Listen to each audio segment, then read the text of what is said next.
In these problems, we have some slightly more difficult multiplication of decimals. The rules for this, though, are pretty simple. You start out by just ignoring the decimal points and do the multiplication. So you should think of this as 789 times 65, which is a little bit of a big problem, but we can do it.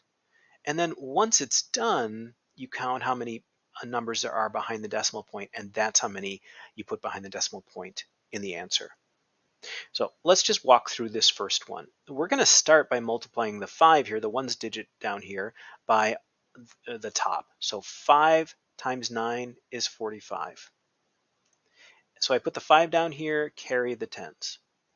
Then I have 5 times 8, that's 40 plus what I carried, that's 44. So I put the 4 down here and carry the other 4. And then I have 5 times 7 is 35, plus 4 is 39. There's nothing else to carry to, so I write that whole thing.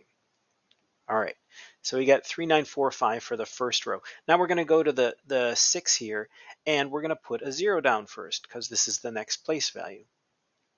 So 6 times 9 is 54. So put the 4 down and carry the 5. Cross out those 4s for now. And then 6 times 8 is 48, plus 5 would be 53. Put the 3 down here, carry the 5. 6 times 7 is 42, plus 5 is 47. And then we just have to add those 2 rows. So 5 plus 0 is 5, 4 plus 4 is 8, 9 plus 3 is 12, carry the 1. 3 plus 1 is 4, plus 7 is 11, carry the 1, and that's a 5. So I got 51285. That's close to our answer, but it's not our answer because we have to put the decimal point in where it belongs. And there are 1, 2, 3 digits behind the decimal place here, so we put 1, 2, 3 digits there. So our answer is 51.285. And it's good to look back at your problem and do a little estimation to see if it's in the ballpark. If this was just 6 times 7, that would be 42. If we rounded both of those up, you'd have 7 times 8, that'd be 56. And it's going to be somewhere in between 42 and 56. Well, 51 fits in there, so we know we got it right. Usually when you get these wrong, it's because you're off by a decimal point. So it might have said 500 instead of 50, and checking like that would catch that error. All right, let's try another one. So here we have 46.6 times 30.8. And actually, let's just try estimating this one. Let's round the 45 up to 50 and multiply that by 30. So 50 times 30 would be, well, 3 times 5 is 15, and then we have 2 trailing zeros. So we're looking for an answer around 1500, less than that because that 45 is a bit lower than the 50. So somewhere shy of 1500, but in that neighborhood. Okay, so first step, just ignore the decimal points and multiply. So 8 times 6 is 48, carry the 4. 8 times 5 is 40, plus 4 is 44.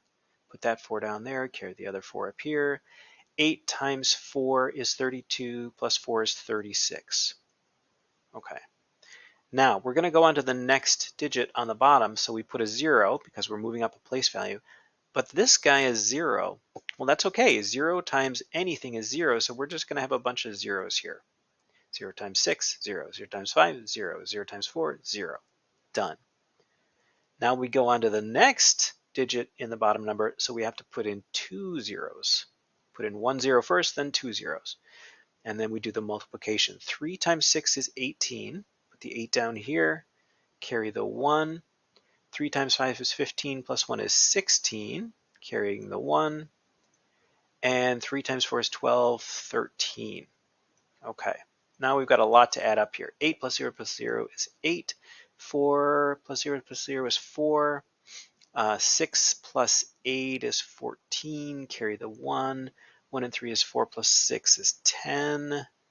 And then 3 and 1 is 4, and the 1. Okay, so we've got 140,448, but we haven't put in the decimal point yet. So let's count the digits behind the decimal point. That's 2, a 6, and an 8. So we put our decimal point right there. And what we got is 1,404.8.